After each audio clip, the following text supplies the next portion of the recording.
Good morning, you're watching Hornbill TV's Morning Pulse.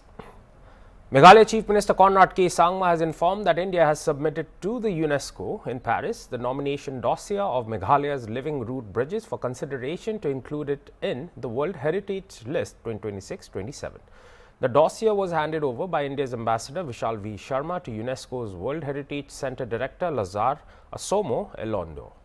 While submitting the dossier, Sharma, the permanent representative to UNESCO, acknowledged the role of Meghalaya Principal Secretary Frederick Karkongor, officers of the Archaeological Survey of India, the Ministry of External Affairs, experts and the local communities in safeguarding the property and preparing the nomination.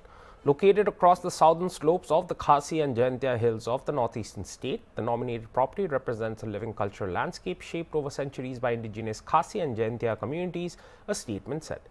The indigenous worldview underpinning the cultural landscape is anchored in principles of respect, reciprocity and responsibility towards Mai Ramyo, Mother Earth, it said. The submission of this nomination underscores India's commitment to recognizing and preserving living cultural traditions and indigenous knowledge systems and to advancing global heritage conservation efforts through UNESCO, the statement added.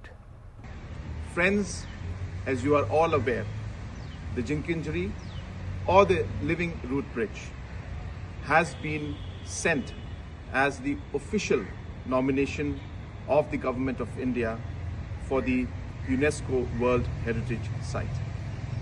I take this opportunity to thank the Honorable Prime Minister as well as the Honorable Minister for Culture for considering our nomination. Thank you. The election bugle has officially been blown in Assam, with political parties gearing up for the polls. Amidst the election, CM Sarma's anti-Mia approach has been getting more attention. Responding to questions about the demographic changes in Assam and the increase in the population of Muslims in Assam, AIUDF MLA Aminul Islam stated that during the 1951 census, many Muslim families were excluded from the census due to miscommunication. Former MP Hembarwa has written in his book Red River, Blue Hills about this, Aminul said. Further, Aminul Islam lamented about the fact that for one Muslim person, he is tested 15 times in the state of Assam to prove his citizenship.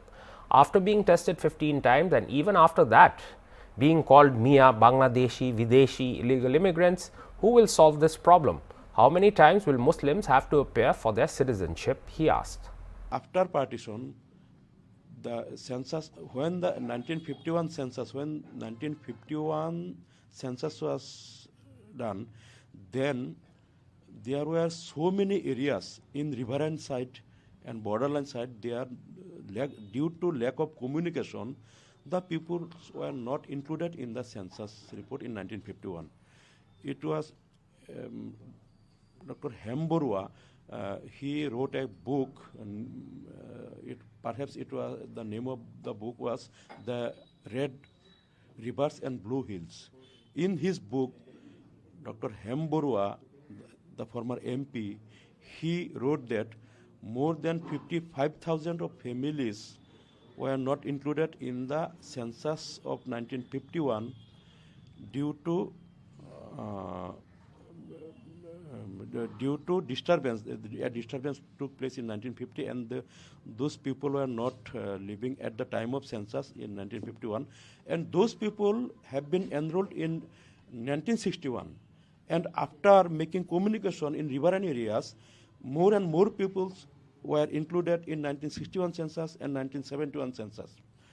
When the communication and road transportation system was going to be developed, and the more and more areas were covered, and the people were included in the census report. The increasement of Muslim people in the census reports of the decadal gap, the only reason was that the more and more people were included after in the next census, when the communication and route transportation system was developed. And on the other hand, when the Assam was a state with neighboring states, Meghalaya, Manipur, Arunachal Pradesh, or Nagaland, those states were in, once upon a time, those were under Assam. When the states have been separated, then the Christian and Hindu percentage of Christian and Hindu decreased, and as the Muslims had been residing in the state of Assam from before independence, so when the states have been separated, then the percentage of Muslims have been increased in the state of Assam, because the number of Hindu and Christian people decreased as the states were separated. This was the historical fact, and I demand that if house-to-house survey is done in the state of Assam, more than 1,000 Muslim Bangladeshi will not found in the state of Assam, because the citizenship of these Muslim people have been probed again and again in various forms. In between 1983 and 1985, 52 lakhs Muslim have been given notice, and their citizenship was verified in with a hearing, making hearing in various block offices. 52 lakhs of Muslims and their citizenship were verified in 1952 and 1983 to 85. After that, when lakhs of Muslim peoples were demarked as D-voters, their citizenship have been probed in foreigners tribunals.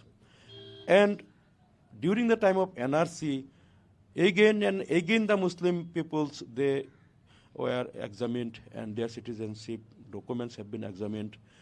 And during the time of each and every electoral rule, when electoral or voter list is prepared, then also they have given all the documents in support of their citizenship. When they are making Aadhaar card, they are producing their documents.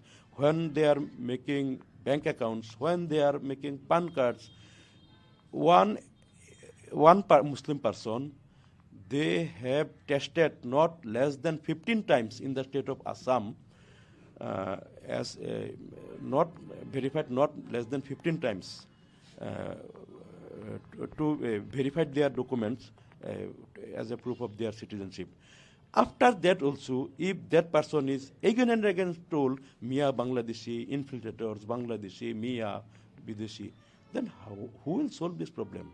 How many times will they have to appear in the their citizenship examination again and again? A 3-judge bench of the Supreme Court will decide the validity of the laws enacted by various states to curb religious conversion. The court order comes during the hearing by CJI Suryakant and Justice Joymala Bakshi on a plea moved by National Council of Churches in India. The court was told that it is already seized of various similar petitions challenging religious conversion laws in Uttar Pradesh, Himachal Pradesh, Madhya Pradesh and Uttarakhand, among other states. Solicitor General Tushar Mehta earlier informed the court that the central government's response in the case is ready and will be filed shortly. Senior advocate Meenakshi Arora appeared for the petitioner, National Council of Churches in India. The court today issued notice on the plea challenging the conversion laws across different states and ordered that a counter be filed within 4 weeks. Congress leader Vijay Wadettiwar on Monday suggested a conspiracy behind the death of former Maharashtra Deputy Chief Minister Ajit Pawar in a plane crash, saying that 80% of the state believes that something fishy is going on. Vijay Wadettiwar said that the Nationalist Congress Party should demand an investigation into the matter. He also raised questions over late Ajit Pawar's wife Sunetra Pawar taking oath as the Deputy CM days after NCP chief's death, saying everyone rushed towards seizing power. नहीं, देखिए, महाराष्ट्र के 80% लोगों का यही कहना है, इसमें कुछ ना कुछ तो दाल में काला है। देखो, समय पर पायलट चेंज किया जाता है। अभी एक नया इशू आया कि वहां पे 6 पैसेंजर थे, 5 की बाड़ी मिली। ये जो इस सब प्रकार की जब ये सब इशू सामने आते हैं, तो मुझे लगता है कि इसके बारे में निष्पक्ष जांच होने की आवश्यकता है और केवल सीआईडी इंक्वायरी से कुछ हासिल होने वाला नहीं है। इसमें क्या प्रॉब्लम था, क्यों पायलट बदलाया, वक्त पर चेंज किया गया। और अजीत दादा कि जो आज इतने बड़े एक महत्वपूर्ण नेता थे महाराष्ट्र के, एक लोकप्रिय नेता के रूप में थे, एक जुझारू नेतृत्व था, ऐसे नेता के बारे में नेग्लिजेंसी कैसे की जा सकती है? नहीं होना चाहिए था समय पर पायलट वगैरह बदलना। अब रहा सवाल एनसीपी के लोग कह रहे, और वो भी जो लोग हैं अजीत दादा के नजदीक थे, मतलब एनडीए के समर्थकों के साथ है, तो मोदी साहब से डिमांड करना चाहिए कि इसकी जांच हो। अब इनका इशारा किस तरफ है, सवाल ये भी आता है। अगर ये एक्सीडेंट नहीं है, ये अपघात नहीं है, इसके पीछे साजिश है, तो फिर किसके तरफ इशारा है, ये भी बता देना चाहिए। केवल जांच हो, इसमें हमें डाउट है, हम ये कोई एक्सीडेंट नहीं है। अगर ऐसी बातें करते हो तो आप इशारा भी करो ना, आपकी उंगली किस तरफ है। आप तो फिर ये डुप्लीकेट भाषा क्यों करते हो? मुझे लगता है कि ये केवल आज अजीत दादा का देहांत होने के बाद में दशक्रिया भी नहीं हुई और सब सत्ता की ओर दौड़ पड़े। क्या लगता है इससे क्या मैसेज देंगे? महाराष्ट्र में हो या हिंदू संस्कृति में हो, दशक्रिया के बाद ही कुछ काम किया जाता है। अब इन लोगों ने जो एक इस बारे में, जो चौकड़ी के बारे में जो नाम सामने आ रहे हैं और लोग कह रहे, सोशल मीडिया में ट्रोल किया जा रहा है, इनको दोनों को भी ये सब इनको विलीनीकरण, वो मर्जिंग नहीं चाहिए था दोनों पार्टी का। तो इसीलिए इन्होंने जल्दबाजी में, उनकी रक्षा भी विसर्जित नहीं हुई, तभी जाकर इन्होंने उनका सुनेत्रा ताई का शपथ ग्रहण करा लिया। उनका दोष नहीं है ये। हो सकता है ऊपर से आदेश आया हो, या इन चार लोगों ने, अजीत दादा के जो चार लोग सामने आ रहे, जिनको काफी ट्रोल किया जा रहा है सोशल मीडिया पर, वो लोग भी हो सकते हैं कि उनके प्रेशर में ये दोनों पार्टी एक नहीं होना चाहिए, और इसी जल्दबाजी के लिए ये लोग जिम्मेदार हैं। मैं ये समझता हूं कि महाराष्ट्र में राजनीति में गंदगी फैली हुई है। यह गंदगी इतनी फैल चुकी है कि अब लोगों को सांस लेना भी मुश्किल हो रहा है। इस तरह की गंदगी राजनीति में फैलाई गई है। कुछ एथिक्स नहीं बचा है, कुछ आइडियोलॉजी नहीं बची है, कुछ विचार नहीं बचे, और कुछ संस्कार नहीं बचे, कुछ संस्कृति नहीं बची है। तो ये सब जो है केवल सत्ता कुर्सी के लिए, चाहे कोई मरे बचे, उनसे कोई लेना देना नहीं दिख रहा है। ये तो केवल हिंदू की बात करो, धर्म की बात करो, धर्म रक्षा की बात करो, और ऊपर से सब ये संस्कृति को मिटा दो सत्ता के लिए। इस तरह की गंदगी फैली है, ऐसा मुझे लगता है। जिस तरीके से पीयूष गोयल का बयान आया था प्रफुल्ल पटेल को लेकर, और अब प्रफुल्ल पटेल ने उस बात को नकारा है। नहीं, देखिए, पीयूष गोयल ने ये शुरुआत की थी, उसके रिएक्शन क्या आना चाहिए, उनका नाम सामने करके। अगर रिएक्शन पॉजिटिव आते तो प्रफुल्ल पटेल ही राष्ट्रीय अध्यक्ष बन जाते। एक उसके पीछे की स्ट्रैटेजी है, वो स्ट्रैटेजी का भाग है, ऐसा मैं मानता हूं। और उन्होंने ये डालकर देखा कि प्रफुल्ल पटेल राष्ट्रीय अध्यक्ष हो गए तो बीजेपी की ही पार्टी हाथ में रहेगी। वैसे भी एनसीपी शरद पवार का, हमारे देवेंद्र जी फडणवीस साहब ने यही कहा था कि अगर उनका विलीनीकरण की बात होती तो हमें पूछा जाता। इसका मतलब यही है कि इस पार्टी के ऊपर कंट्रोल भारतीय जनता पक्ष का है। अगर शरद पवार जी के साथ में इस पार्टी का विलीनीकरण होता, मर्ज होती, तो इनका कंट्रोल नहीं चलता। इसीलिए इन लोगों ने ये दोनों पार्टी को एक होने से रोकने के लिए ये सब प्लानिंग किया। और पीयूष गोयल जी भी एक इसी तरह का स्टेटमेंट करते हैं कि प्रफुल्ल पटेल को राष्ट्रीय अध्यक्ष बनना तय है या बना देना चाहिए। तो पब्लिक की रिएक्शन देख रहे थे, रिएक्शन उल्टी आ गई, इसलिए प्रफुल्ल पटेल को भी पीछे हटना पड़ा और पीयूष गोयल को भी पीछे हटना पड़ा। Congress leader Rahul Gandhi on Monday hit out at the government after it objected to his remarks at the beginning of his speech during debate on motion of thanks to the president's address, and asked why are they so scared of the army chief's perspective. Rahul Gandhi sought to quote from a magazine report on the border standoff with China in eastern Ladakh, which cited an unpublished memoir by former Army Chief M.M. Narvani. Talking to reporters, the Congress leader alleged that the book is not being allowed to be published. Rahul Gandhi, who is the leader of the opposition in Lok Sabha, told reporters that the government is scared because if it comes out, the reality of Narendra Modi and Rajnath Singh will be revealed to the people. मैं parliament house में बोलना चाहता हूँ, पता नहीं इतने क्यों डरे हुए हैं। आप कह रहे थे एमुनेशन है उससे हाँ? But Mr. Gandhi, Narwane's statement has come out. He is saying that not even 1 inch of the land was given. That's not the point here. The point here is exactly what the Prime Minister said and what Rajnath Singh ji said. That is the point here, right? Whether the land was taken or not, that's a different question. We'll come to that. But before we come to that, the leader of the country is supposed to give direction. The leader of the country is not supposed to run away from decisions and leave decisions onto other people's shoulders. That is what the Prime Minister has done. Following Operation Sindoor, India has been continuously emphasizing advanced technology and weapons in its defense sector. DRDO Chairman Samir V. Kamath spoke about the features of the long-range anti-ship hypersonic missile. He said, "We have conducted 2 development trials. We are also planning a 3rd trial. After these tests are completed, we will make it available to users for user evaluation tests. After this, these missiles will be inducted. We have full confidence in this system and it will prove to be a revolutionary change for our services. It will have far greater capabilities than our current BrahMos missile as it travels at a much faster speed and will have significantly greater firepower."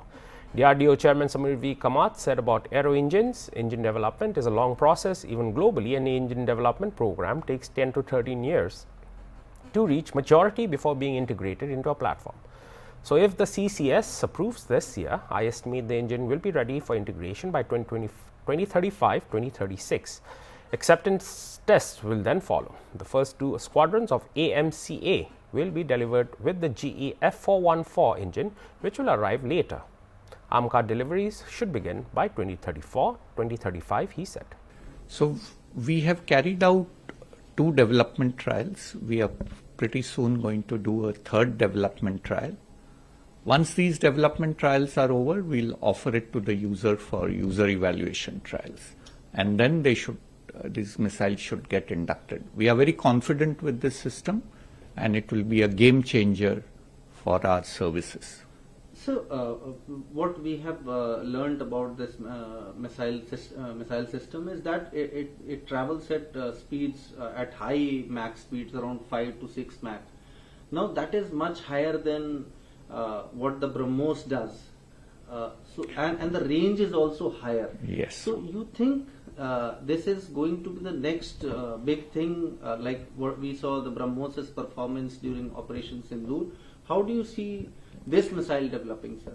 Yeah, this will have much more capabilities than our current BrahMos missile because it travels much faster than what BrahMos can and it will have a much higher range.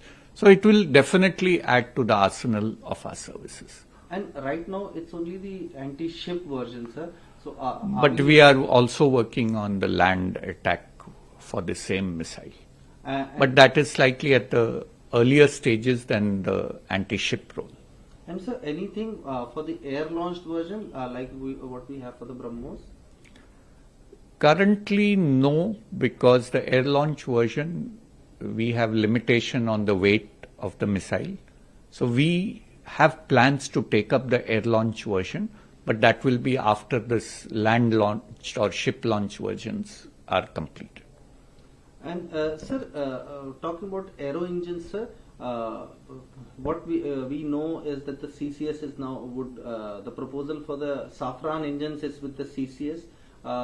By when do you think this engine can be ready and be given for the AMCA next Mark II development, sir? As you are aware, an engine development is a long drawn process. If you look at globally also, any engine development program takes between 10 to 13 years to reach maturity before it can be integrated with the platform. So if the CCS gives us sanction this year, I would assume that by 2035-36, the engine would be ready for integration. Then it would go through the acceptance trials. We will of course do the development trials of the engine much before with the platform, but the final acceptance trials will start at 2035. Anyway, the first 2 squadrons of AMCA will be delivered with the GE414 engine. And this will come only subsequently. That will be by 2035, sir? Yeah, that AMCA delivery should start by 2034-2035.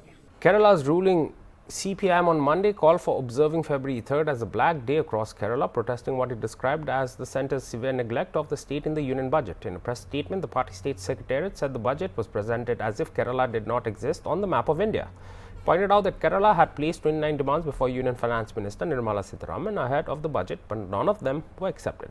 The state did not receive a single long pending project, the CPIM said. Kerala Health Minister Veena George said on Monday, Kerala has been constantly neglected in the central budget. Kerala has been constantly neglected in the central budget. This year we were expecting aims to be declared in the central budget, but it's quite unfortunate that we didn't get aims.